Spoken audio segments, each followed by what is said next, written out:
1 over x plus 1. Is it on the table, page 284? Anyone that has a book? Yeah, it's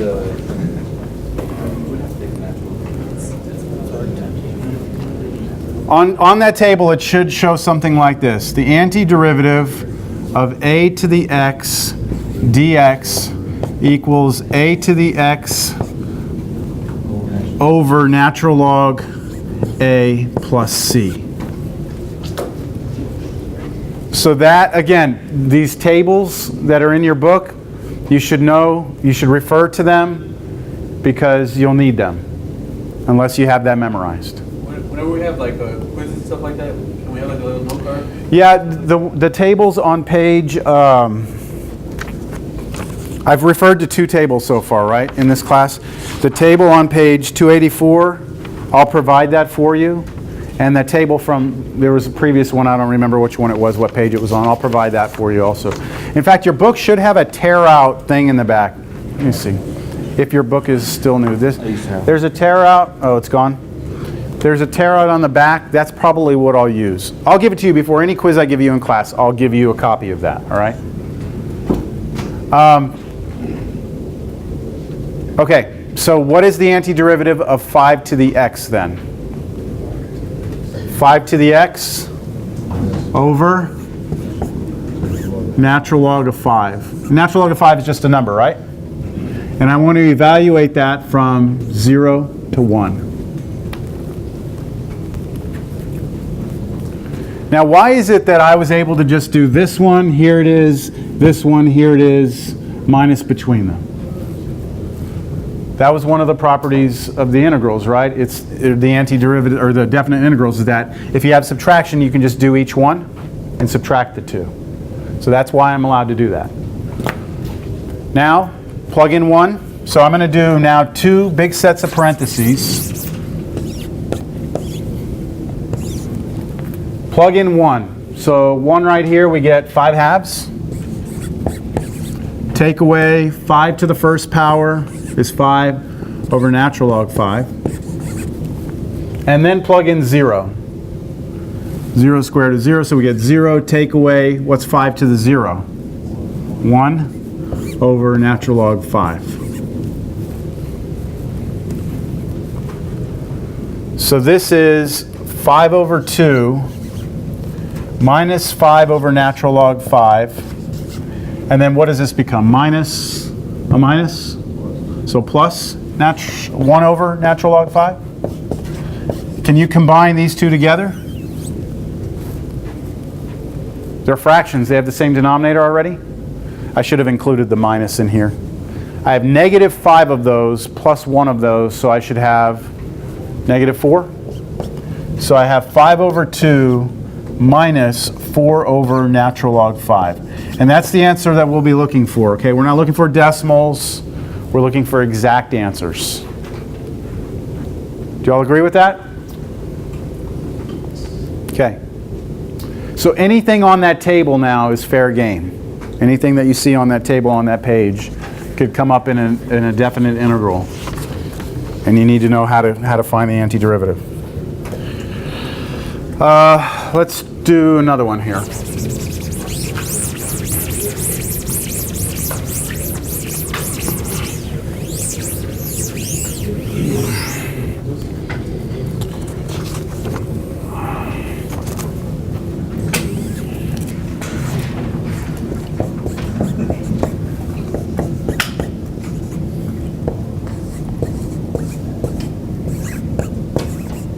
All right, I've changed something here on you.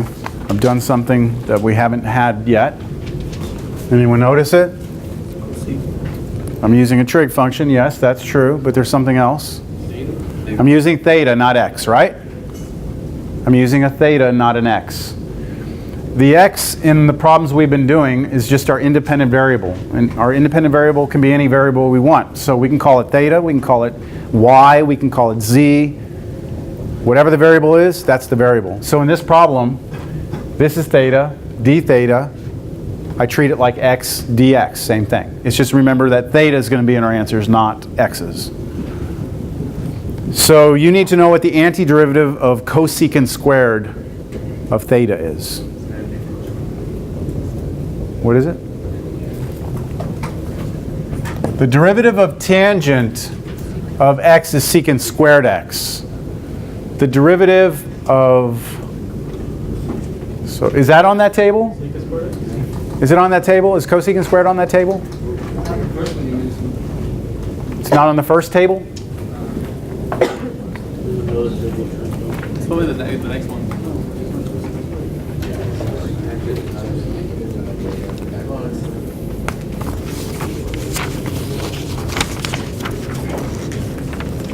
How many of you know what the antiderivative of cosecant squared is? Anyone? Cotangent? What's the derivative of cotangent? Negative cosecant squared, right? The derivative of cotangent is negative cosecant squared. So it's negative cotangent theta.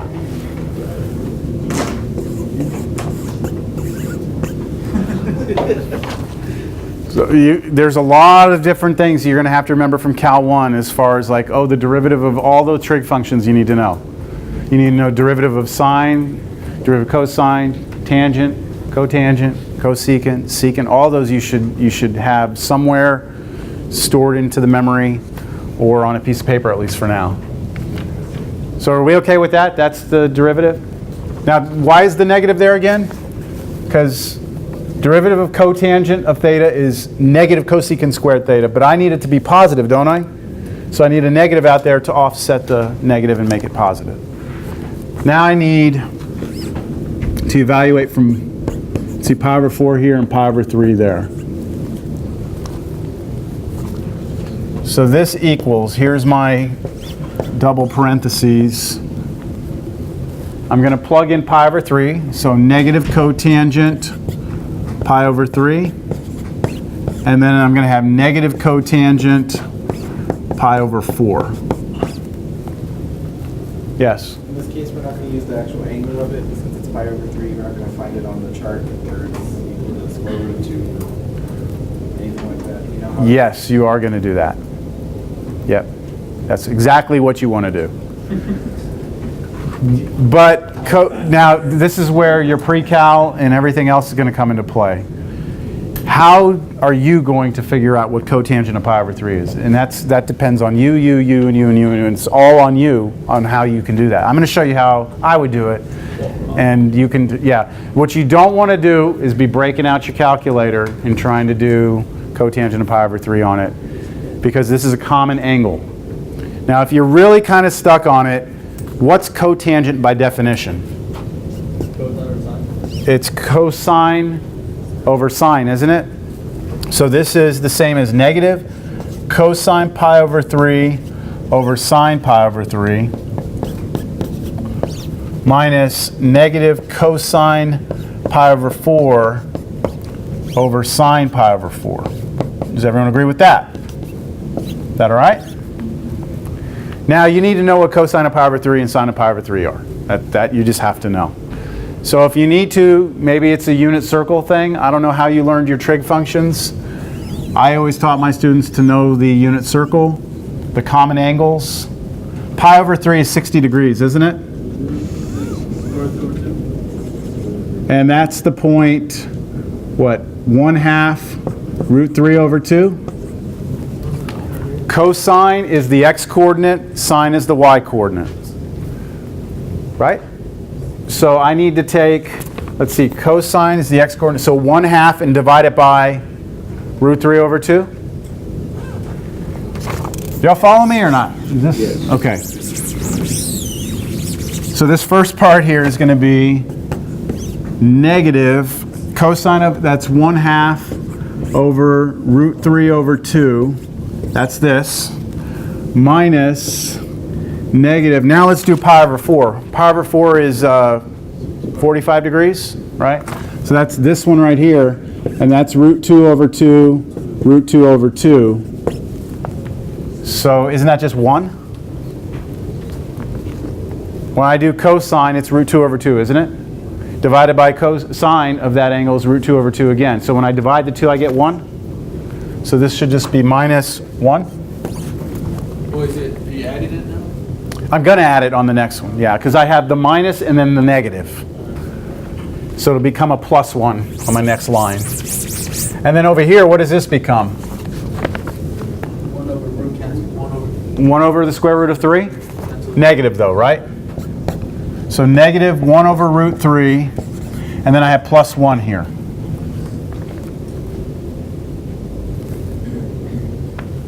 And that's good. Yeah, that brings me to another point here that I should bring up. I'm going to try and be quick about it as fast as possible. I would accept that on a test as an answer. The back of the book is probably going to have this. And what is this? What do we call it when we turn that into that? Rationalizing the denominator, right? How many of you have been taught to always rationalize the denominator? How many of you have been like that's been force-fed into your head? Why do you have to do it? Looks better? Why? Because that's what they told you, right? That's what they told you? I'm going to show you why. It's ridiculous, all right? It's absolutely ridiculous. It's actually kind of cool that like once you know why it is, you don't have to, okay? You don't have to. These are the same answers. You can do them on your calculator, same answer. Here's real quick why. Have I shown anyone here? Some of my old students. Have I shown you all this before? Okay. 1 over root 2 is the same as root 2 over 2, isn't it? So they should be the same thing. This one's rationalized, this one's not. They always tell you, nope, can't do that, has to be this. All right, here's why. Back before calculators, all these things had to be done by hand.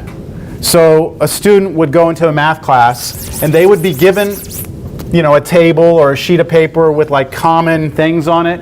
And one of the things they would have is like the common square roots, like, you know, the common roots that people wouldn't know right off their hand. Now they don't have a calculator, okay? They can't pull out a calculator and do square root of 2. So they'd be told that root 2 is like hold on, I'm doing the wrong thing. 1.414, blah, blah, blah, something like that. And they would be given the next one, right? And they would have that as a reference. And then they would be told, okay, let's calculate this. They would get to that because that happens a lot in different math classes and pre-cal and trig and stuff. You get this 1 over root 2. So try and do that by hand. Old school division. How does old school division work? Old division box, right? Numerator goes in the box, denominator goes outside. Root 2 is 1.414, right? So when I try and do this, I have to figure out how many times does 1.414 go into 1? And I'd be like, what the hell? So I'd go, I don't know, maybe how many times does it go in 10? I'd bring my decimal point in. It goes in 10, doesn't it? Like 1 goes into 10. How many? 1.4 goes in 10 about how many times?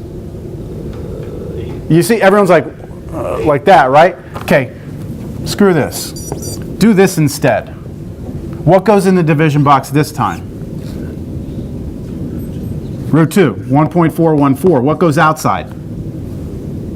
2. Now, does 2 go into 1? No, decimal point. 2 go into 14? 7. 14, carry, 1. Doesn't go into 1, bring down to 4, 14, so 0. Do you see this? Do you see how easy that is to do by hand? Much easier to do by hand. Who cares? Right? We have a calculator. That's why you're always told to rationalize your denominators. So for me, I don't care. Leave them as 1 over root 3, I'm happy. You just got to know, at least if you're checking your answer in the back of the book, that maybe they did rationalize the denominator. Now, it's not a bad skill to know, because we sure as hell learned in Cal 1 when we were trying to do limits, and you come in with these conjugates and things like that. I mean, just the whole ability to multiply a top and bottom of something by a square root is a good skill, but it's not necessary. So don't ever tell anyone you have to rationalize a fraction. It's not true. All right, next thing.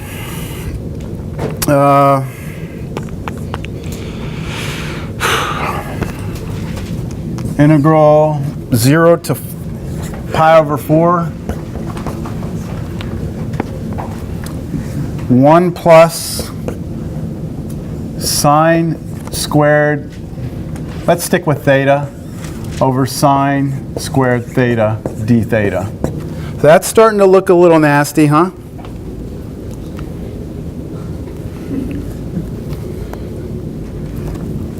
Now we have division, right? And you cannot just break this up and say, oh, I'm going to go work with the top and the bottom separately. You can't do it because we don't have a rule for antiderivatives for division. We only have it for sums and differences, right?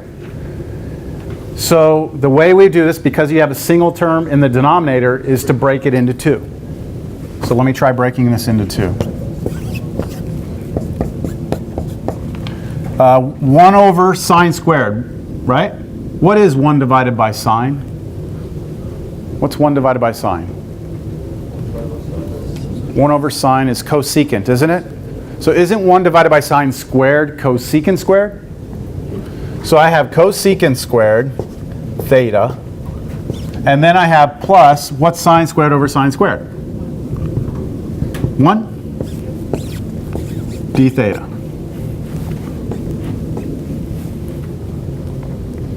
So all I did was just kind of massaged it a little bit first, made it look a little nicer, and now I have a sum instead of division. The antiderivative of cosecant squared is... Did we just do that one? Yeah. Yeah. So it's negative cotangent theta, right? This is an important one here. Plus theta. Theta, yes. Yes and no. Yes, plus just the variable, but the variable's theta. Yes. So now 0 to pi over 4. Now it's a matter of just plug and chug, isn't it? Just plug it in. So I have my two sets of parentheses, my minus between them. I like to do this, at least when I was first starting as, doing Cal 2 stuff. I mean, it's just good to keep the stuff organized and keep your signs in the right places. Plug in pi over 4. We already did cotangent of pi over 4. Wasn't it 1? Negative. But then negative in front, right? So this is negative 1 up out here. And then over here, oh, I'm sorry, I forgot the plus. Sorry. Yeah. So I plug in pi over 4 here. I get negative 1, but then plus, replace your theta with pi over 4. So you get pi over 4, don't you? What's cotangent of 0?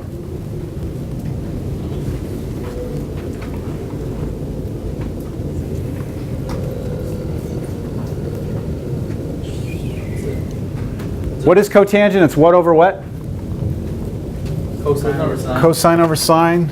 So this is negative cosine 0 over sine 0. Is it 1? And then plus 0, theta is 0 here. Cosine of 0 is 1, isn't it? Yep. What's sine of 0? 0. What's division by 0? Not allowed. Not allowed. Okay, we ran into this issue. We'll actually deal with this later. We can't do this right now. The problem that's in your book and for homework is cosine squared, and it's going to work out because you can do this last step. So right now we're just going to have to put like, what the hell, okay? And we'll revisit this. But do you understand the whole idea of just antiderivative plug-in? Yes? May I ask if you've used U sub in this? We haven't learned U sub. But yes, if you've learned the U sub, then you could possibly do U sub. But actually, U sub might even be more complicated. Yes? What around to that plus 1? This cosecant squared theta plus 1, and then... The antiderivative of 1 is theta. Okay. Because the derivative of theta, like derivative of x is 1. So the antiderivative of 1 is x, but we're not using x, we're using theta because that's our variable. Okay. That make sense? Yeah, that does. Okay. How does this seem to you? You have to do your homework, okay? This is absolutely critical that you do this.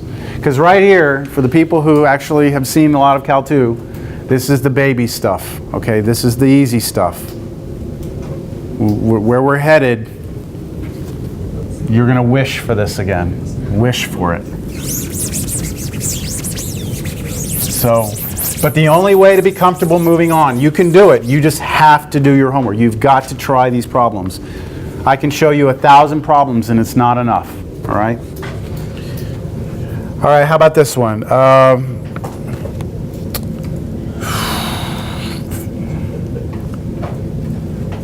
Let's go, I can't even read this.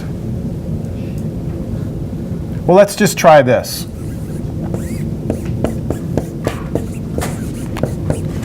So what you're looking at here is what's called an indefinite integral.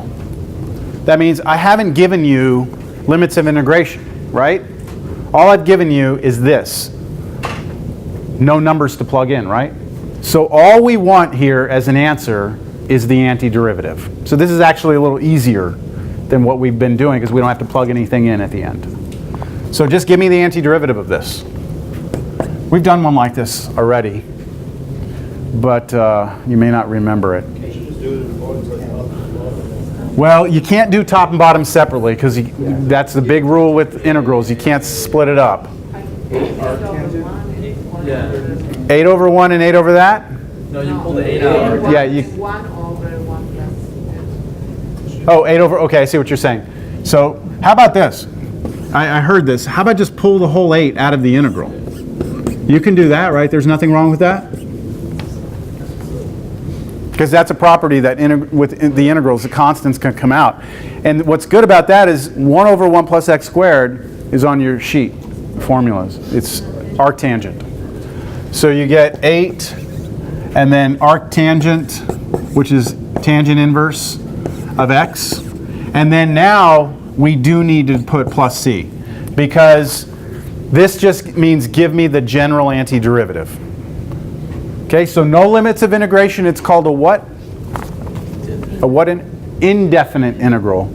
If it has limits of integration, it's called the definite. Think about it this way. If you give me numbers, I'm going to give you a definite answer, right? If you give me nothing, right, I'm going to give you something that's kind of general. I'm indefinite. See, kind of contrast the two? All right, for your homework, I would like for you to look at page, for this section, 289.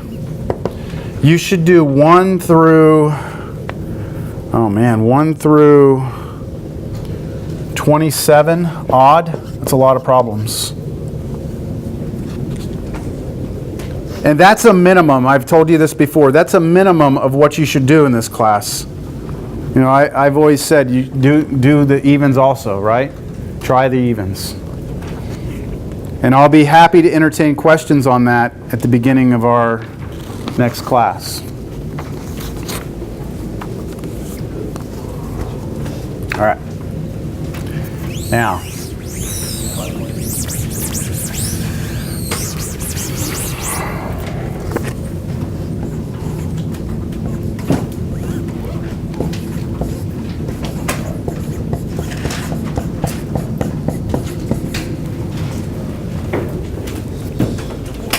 so here's where we are. At this point, we're really going to focus on the indefinite integrals. So we're going to be looking at just trying to find the general antiderivative of some functions. And we can pretty much handle a couple of things right now. We can handle polynomials, right? Like x to powers, we're going to knock that out easily with the power rule. If things are added and subtracted together, we're happy. But these things are going to get harder and harder and harder to integrate. And the first method that we learn to help us integrate some of the harder ones is substitution. After substitution, there's about 4 other methods that each kind of get a little more challenging and more challenging. Substitution is the first one, all right? So let's try an example just to get us going here. What's the antiderivative of cosine x dx? So I just want to know, take the derivative of what to get cosine x? This isn't a trick question. Cosine? The derivative of cosine is negative sine, but the antiderivative is what? Sine, right? Sine x plus a constant. Is that all right? I know sometimes you get the derivative and antiderivatives mixed up, but you're going backwards. So you say, derivative of what gives me that? Well, sine. Derivative of sine is cosine, right? Straightforward, easy enough, right? Didn't have to do any work, really. Now let me do a slight change to this problem, and let's see why things just aren't as we would hope they would be.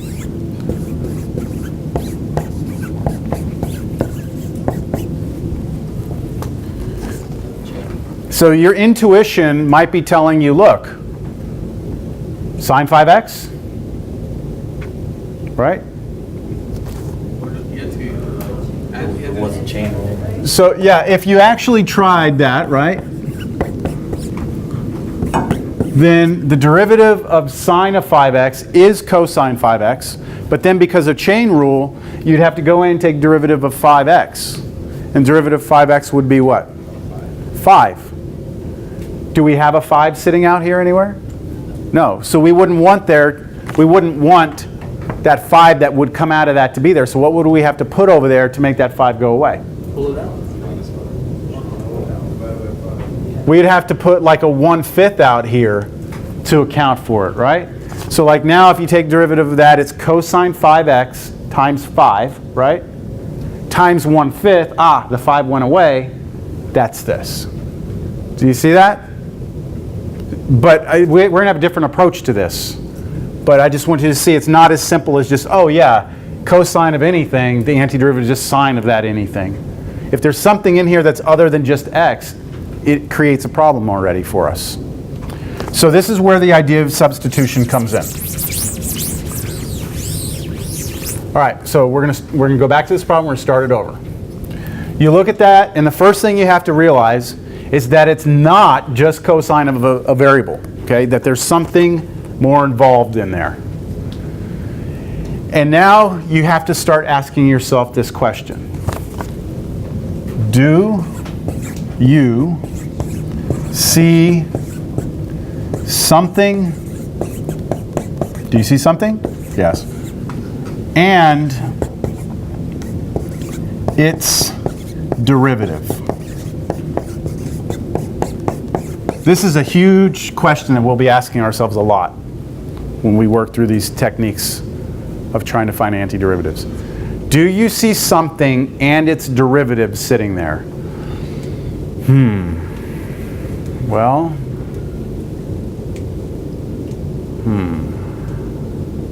So I'm going to lead you through this, okay? First few times.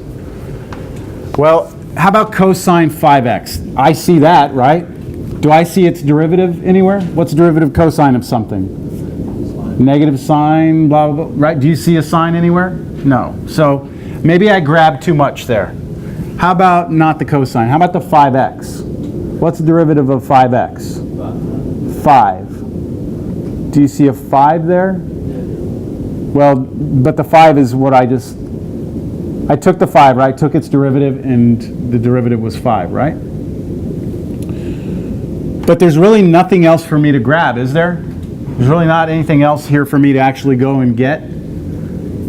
The cosine was too much. The 5x doesn't seem like it's helping. But just because it's our first example, I want you to go and just grab the 5x and make the substitution that u is 5x. So what I'm doing is I'm going to say, look, everywhere that I see a 5x, I'm going to call it u, or replace it, or substitute u in for 5x. Okay? Now, what I'd like for you to do is take this u, this equation, and I would like for you to differentiate it with respect to x. That means take derivative of the left. du dx. Right? Derivative of the right side is 5, isn't it? Just bear with me here. Follow me through this. On this next step, I'd like for you to essentially multiply both sides of this equation by the differential dx. So I'm multiplying dx here and dx here. And I would get that, wouldn't I? One more thing. Take this side here and divide both sides by 5. What have I done by doing this? Tell me what I've created over here. I've found Replacement. a replacement for the dx up in my integral, haven't I? I already said I was going to replace my 5x with u, didn't I? But if I replace this with u, then my differential has the variable x in it, doesn't it? So I've got a u here and an x here, and you can't do it if they're two different variables. So we needed to somehow replace the dx. To replace the dx, I had to use this relationship to create this relationship, that to create that, and that to create that. Now let me rewrite the whole problem, all right? I'm going to take this integral, and I'm going to write cosine of not 5x, what? U. But instead of dx, I'm going to put what? 1/5 du, and it's multiplication. 1/5 du. Now do you have the same variable here as you do in your differential? Yes. What about the 1/5? It's a constant, so what can you do with the constant? Take it out, right? Pull it out in front. Take that constant out front, and you have this now. 1/5 integral cosine u du. Now, isn't that more straightforward? You have cosine of something, and what's in there isn't complicated now, right? Cosine of something. What's the antiderivative of cosine of something? Sine of that something, isn't it? But what's still sitting out in front? 1/5, right? So I'm going to write 1/5 sine of that something plus a constant. We're almost done. What do we have to do? Replace the u back to what it was, right? So it's kind of like, this is a terrible analogy. I'm not good with analogies. Your original problem has to do with x, right? Our answer has to do with u? That doesn't make any sense. It's like me asking you what your favorite dog is, and you say red, right? It's like, what's your favorite dog? What is this answer in terms of x? And you're like, friggin' u, okay? So the variables don't even match anymore, right? You're not done until you get it back in terms of x. But we know what u is, right? U is what? I'm not sure what the du is. Where? Step in the middle of it? Where the du went? You went From here to here? Yeah. Well, remember the differential has always been out here, and we've never done anything with it, right? The way this almost keeps track of your variable, right?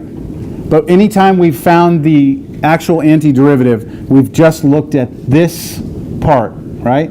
The only reason I had to worry about it here earlier was because this had u in it, and this was going to have an x in it. And I can't do the problem if it's x here and u here. But once I get to this step, then it's straight to sine u. I don't know if that makes any sense. It essentially disappears.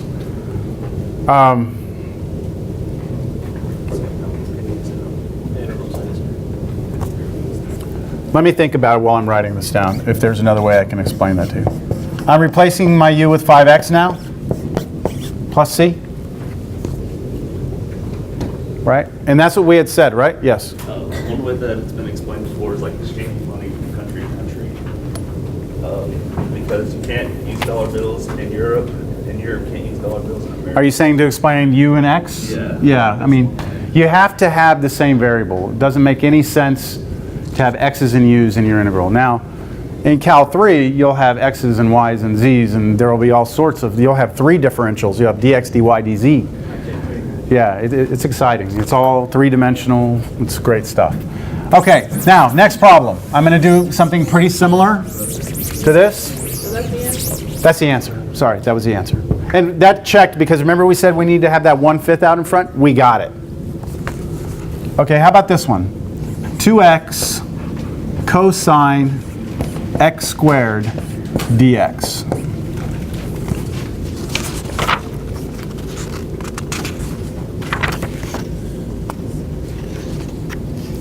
Do you have addition and subtraction so that you can just like split it up and...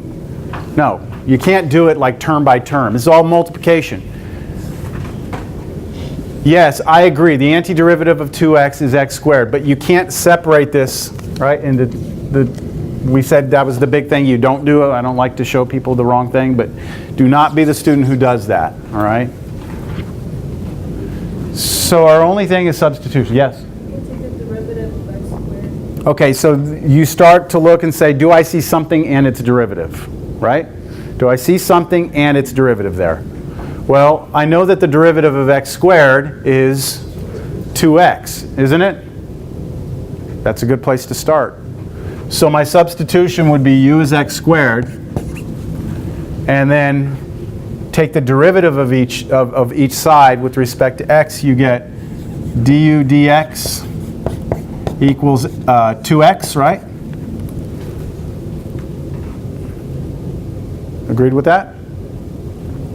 Different instructors do this different ways. It all depends on what their preference is. I always like to get the du by itself and bring the dx differential to the other side. I've always liked it that way. This comes up here, that's all. I don't want to say flip because that would make me think that the du comes down or something. That okay? Now watch this. This problem up here, I'm going to replace the x squared with what? U. So that's going to become a u. But then I have dx here and I still have x, right? But this piece, this together with the dx at the end, that clump of stuff is actually this, isn't it? Isn't 2x dx 2x times dx? Isn't that just du? Isn't it? So I can actually, at this point, rewrite this entire integral. Cosine of u, what? du. Do you all understand? It's important that you get that everything just turns into this. This is cosine, there's my u, and that this piece and this piece together were my du. Right there. Yeah? And then what's the antiderivative of cosine u? Sine u plus c. But what's u? Sine x squared plus c. So you can check it by taking the derivative, right? Derivative of sine of something is cosine of it, cosine x squared, times the derivative of x squared, which is 2x.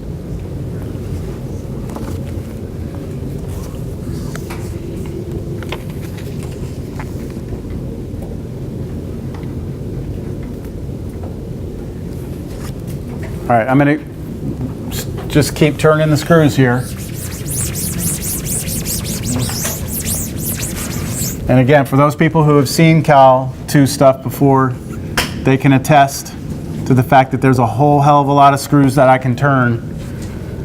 They just keep turning and turning. The screws like infinitely long, and you just keep turning it.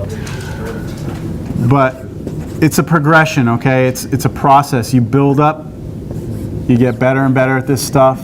Practice makes perfect, all right, with this stuff.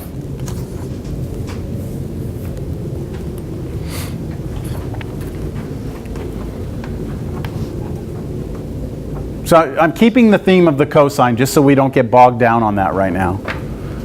I really want you to be focusing on, do you see something in its derivative?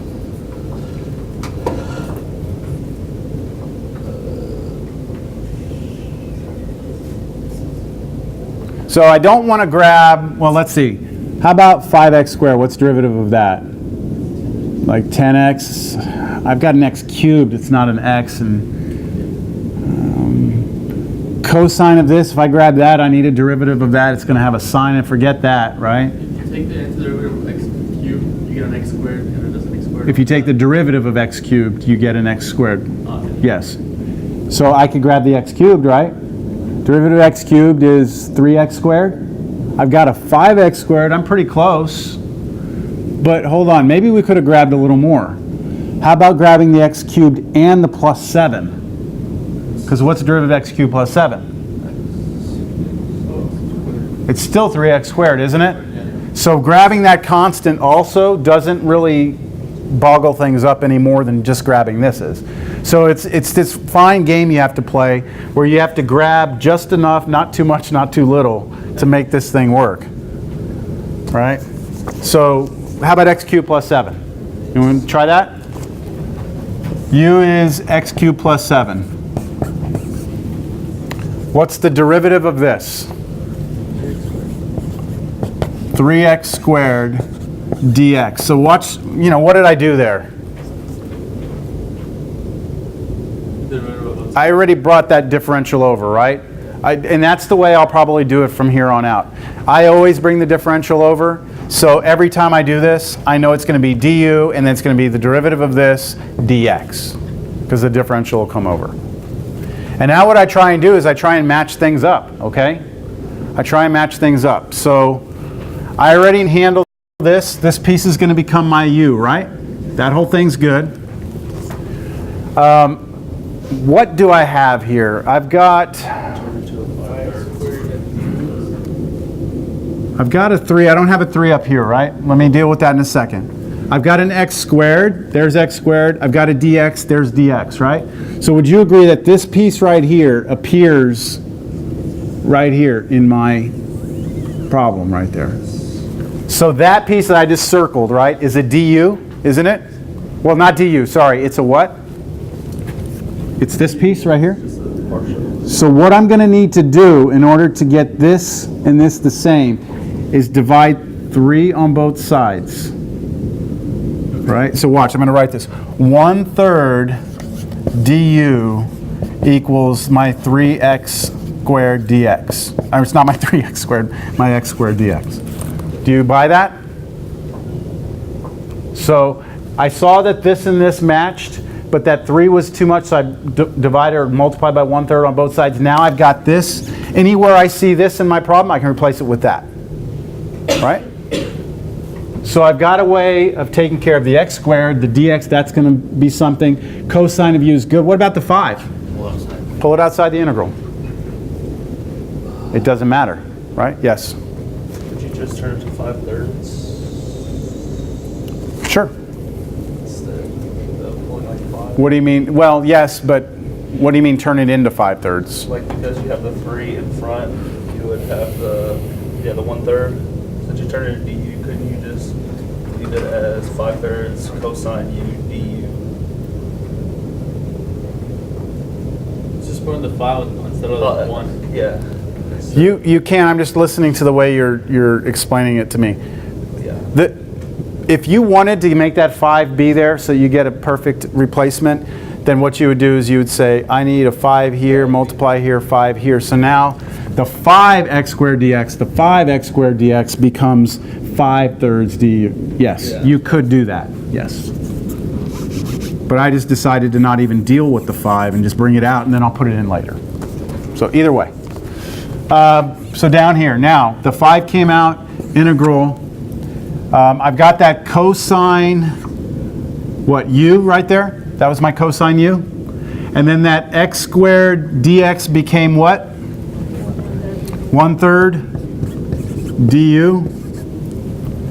And the 1/3 comes out to become 5/3 out front.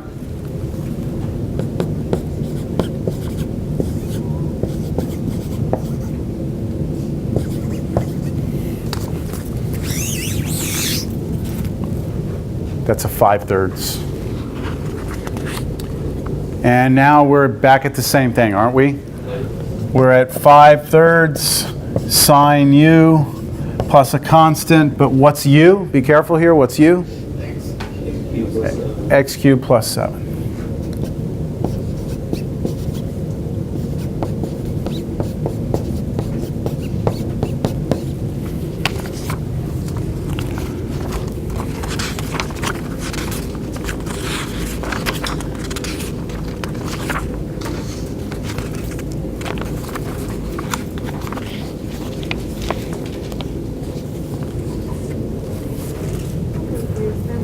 Yes. Everyone's didn't we leave the integral sign on or did I just do that? At this step to here, the antiderivative cosine of u is sine u. So the integral sign goes away at this step.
So what do you think here? This will be our last one.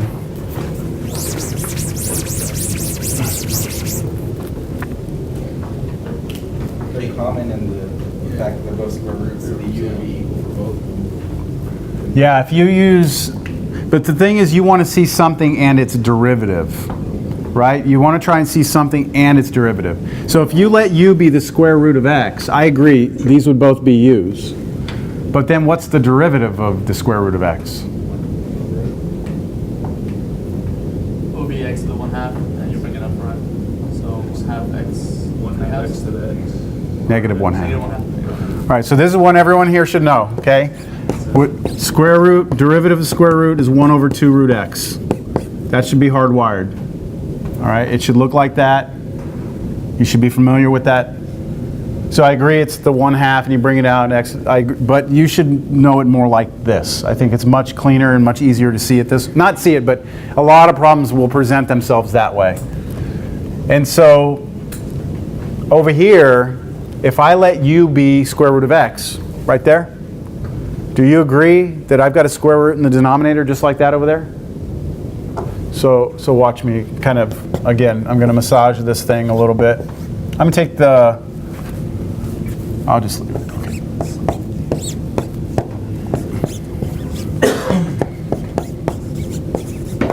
That's the same, isn't it? That's the same exact problem. All I'm doing is I'm just kind of trying to see again that if I let that be u, the derivative of it is 1 over 2 root x, and I've got 1 over root x. So I'm really, really close, right? I'm real close. I'm just off by a number. And you know, these problems you just gotta take a swing and go and see what happens, all right? So I'm gonna go and try with my u equal root x. Then the derivative of that is 1 over 2 root x dx. So again, I brought my differential over to the other side. The derivative of square root of x is 1 over 2 root x.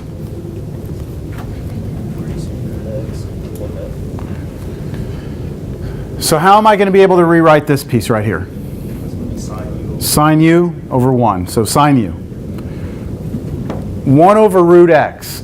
I have 1 over 2 root x. It would be great if I didn't have that 2 there. How can I get rid of this 2? Multiply both sides by 2, right? So how about 2 du equals 1 over root x dx? So I'm going to be able to take care of this piece. This guy and the dx at the end are going to clump together and become what? 2 du. And then the 1/5, I can just take it out of the integral completely. Will you just take out like a 2/5? Can you do that? Well, the 2 will come out also. Yes. It's all the way really it makes sense to you. I'm just trying to make sure you're keeping track of where these numbers are coming from, that's all. So let me rewrite this integral. It becomes, the 1/5 came out, the sine of root x became sine u, the 1 over root x dx became 2 du. And now I can pull the 2 out and take the antiderivative of sine. Negative cosine, u.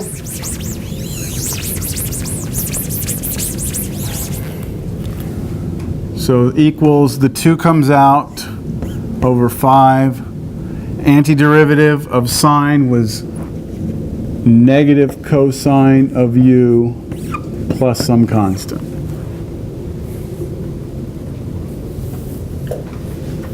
And replace your u. What was u? Square root of x. So I took the negative from the negative cosine, put it out here, replace my u with root x. And remember, the good news on all this is that you can check your answer, can't you? I mean, if there's any good news about finding these antiderivatives or doing these integrals, is that you should be able to check your answer with it. That means take the derivative of it. And if you take derivative of it, derivative of this should give you back what was inside, the integrand. Yeah. All right, so this is gonna, this is gonna be picking up. I mean, I can't even really give you a realistic homework assignment out of this yet, other than to maybe look right now, page 306. Maybe just focusing on 1 through 8. The first 6 problems of this exercise set, they give you an integral and they tell you what the u substitution should be. So they give you what u should be. And that'll let you practice just working with the u, du, and all that. And then numbers 7 and 8 are going to be more like this, where you have to pick the u. Eventually your assignment's going to be all the way through at least number 51 odd on this. That's 1 through 8, every one. But then add 9 through 51 odd. But I wouldn't try that unless you've already seen this stuff, because you could probably start crying after a point in time. Or, sorry? Eventually you'll have to go through 51 odd. All right. I can't stress to you enough that if you need help on this, you need to seek help. All right, you need to go find help either with me or with someone. All right? Have a good weekend, everyone. Yep. Y'all should form some study groups, Get together with your classmates. I would, but we're good at drinking. Yes, let's see. I have a couple of quizzes here if you didn't pick yours up. What's your last name?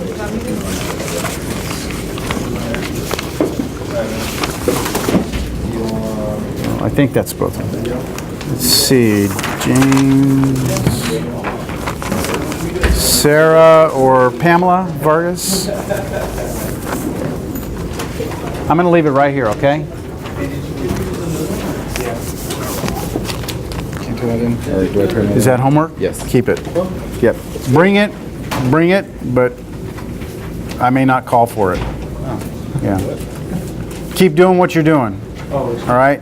Just because I didn't collect it doesn't mean don't do it. That's good to see. Question on this problem. You have the where you turn go guess backwards, but I didn't know how to set this up. I didn't know how. Wait a minute. Which one is this? It's on the homework from Monday. They give you Okay. F2 prime, and you have to go down to Yeah. F prime.